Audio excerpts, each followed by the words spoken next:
नमस्कार मित्रांनो, लाडकी बहीण योजनाच्या नवीन व्हिडिओमध्ये तुम्हा सगळ्यांचं पुन्हा एकदा स्वागत आहे। मित्रांनो, आजचा जो व्हिडिओ आहे याच्यामध्ये सगळ्यात मोठी आनंदाची बातमी असणार आहे, कारण मुख्यमंत्र्यांनी स्वतः सांगितलं आहे की आता महिलांना महिन्याला 4,000 रुपये मिळणार, महिन्याला 4,000 रुपये मिळणार असं स्वतः आपल्या राज्याचे मुख्यमंत्री यांनी स्वतः सांगितलेलं आहे। याच्याबद्दलच त्यांनी पुढे काय म्हणलेलं आहे त्याच्यामध्ये त्यांनी एक अट ठेवलेली आहे।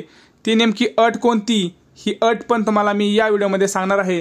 त्यामुळे सर्व महिलांना खूप आनंदाची बातमी आहे, त्यांच्यासाठी खूप खुश खबर आहे, हे लक्षात घ्यायचं आहे। आता याच्यामध्ये नेमकं त्यांनी काय म्हटलंय याच्यासाठी संपूर्ण व्हिडिओ बघा। संपूर्ण व्हिडिओमध्ये मी ते तुम्हाला नीट सांगणार आहे याच्यामध्ये नेमकं त्यांनी काय म्हणालं आहे। तर चला आता कुठलाही वेळ न घालवता आपण आपल्या व्हिडिओला सुरुवात करूया। पण त्या सर्वप्रथम आधी जर आपल्या चॅनलवरती सर्वप्रथम आला असाल तर चॅनलला सबस्क्राइब करा, व्हिडिओला लाईक आणि जास्तीत जास्त शेअर करा।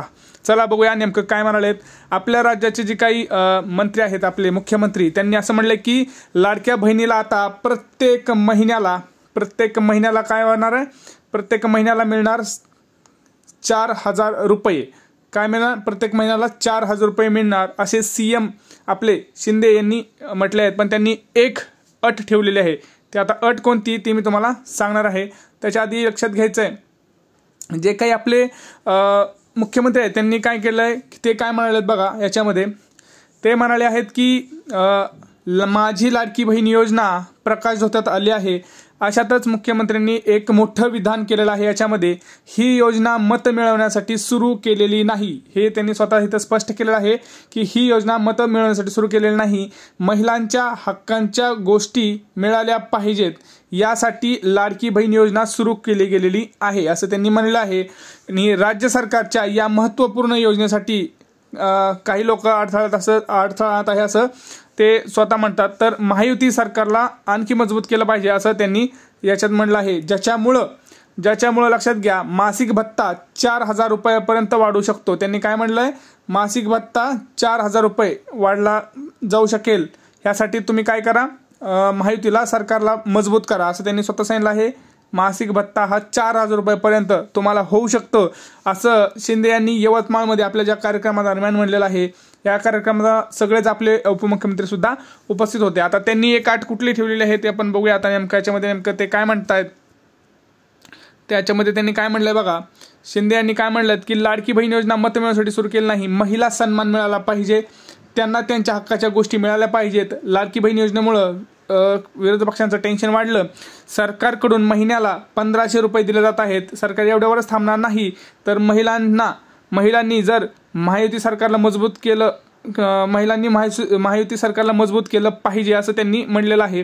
त्याच्यामुळे काय होणार आहे, जेणेकरून या योजनेचा रक्कम 4,000 रुपयेपर्यंत वाढवली जाऊ शकते। त्यांनी काय म्हणलेलं बघा, या योजनेची जी रक्कम आहे ती काय होईल, 4,500 रुपयेपर्यंत महिन्याला वाढवली जाऊ शकते असं त्यांनी स्वतः म्हणलेलं आहे। त्यामुळं त्यांनी एक इथं अट ठेवली आहे की महिलांना लखपती बनवण्याचं धोरण हे या राज्य सरकारचं आहे असं त्यांनी सांगितलं आहे।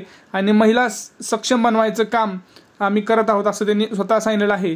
तर त्यांनी अट कुठली ठेवली आहे, तर महायुती सरकारला जर तुम्ही यावेळेस मत बळकट केलं तर ही जी योजना आहे ही आम्ही 4,000 रुपयेपर्यंत मंथली घेऊन जाऊ शकतो असं त्यांनी स्वतः सांगितलं आहे। म्हणजे महिन्याला आम्ही 4,000 रुपये महिलांच्या खात्यामध्ये देणार आहोत असं स्वतः त्यांनी सांगितलं आहे। आता तुम्हाला याच्याबद्दल कळलं असेल त्यांनी नेमकं काय म्हणलं आहे। तर महिन्याला 4,000 रुपये कधी मिळणार, जर महायुती सरकार मजबूत झालं तर महिन्याला 4,000 रुपये देण्याचा प्रयत्न करू असं त्यांनी म्हणलेलं आहे। आता तर 1,500 रुपये आम्ही देणारच आहोत असं ते स्वतः म्हणलेत, पण हळूहळू जर त्यांच्या शक्तीप्रमाणे ते महिन्याचा हप्ता हे 1,500 वरून 2,000, 2,000 वरून 3,000 आणि 3,000 वरून फायनली ते हप्ता जे आहेत ते हप्ता स्वतः म्हणलेत की 4,000 रुपयेपर्यंत आम्ही घेऊन जाणार आहोत। आता ते याच्याबद्दल त्यांनी असं वक्तव्य केलेलं आहे। तर आता तुम्हाला काय तुमचे प्रश्न असतील ते तुम्ही आम्हाला विचारू शकता कमेंट सेक्शनमध्ये। लक्षात घ्या, आता एक महत्त्वाची गोष्ट आहे की ज्यांचा फॉर्म अजून पेंडिंग आहे त्याच्या दरम्यान पण मी बोलतो इथेच, कारण परत त्याच्यासाठी नवीन व्हिडिओ येण्यापेक्षा लक्षात घ्या, ज्यांचा फॉर्म आता पेंडिंग दिसतोय, लक्षात घ्या ज्यांचा फॉर्म आता काय पेंडिंग आहे, तर पेंडिंगमधून तो लवकरच अप्रूव्ह होईल। कधीपर्यंत अप्रूव्ह होईल, तर तो 31 ऑगस्टपर्यंत अप्रूव्ह होईल किंवा एकतर तो रिजेक्ट होईल, हे लक्षात घ्यायचं आहे। कारण असे आदेशच वरून आलेले आहेत। तर जोपर्यंत म्हणजे तुम्ही टेन्शन घ्यायची काही गरज नाही, तुमचा जो फॉर्म आहे तो 31 ऑगस्टपर्यंत तुम्हाला सगळं कळून जाणार आहे. कळालं? आता याच्याबद्दल काय अजून शंका असतील तर तुम्ही कमेंटमध्ये सांगा. भेटूया पुढच्या व्हिडिओमध्ये. तोपर्यंत जय महाराष्ट्र.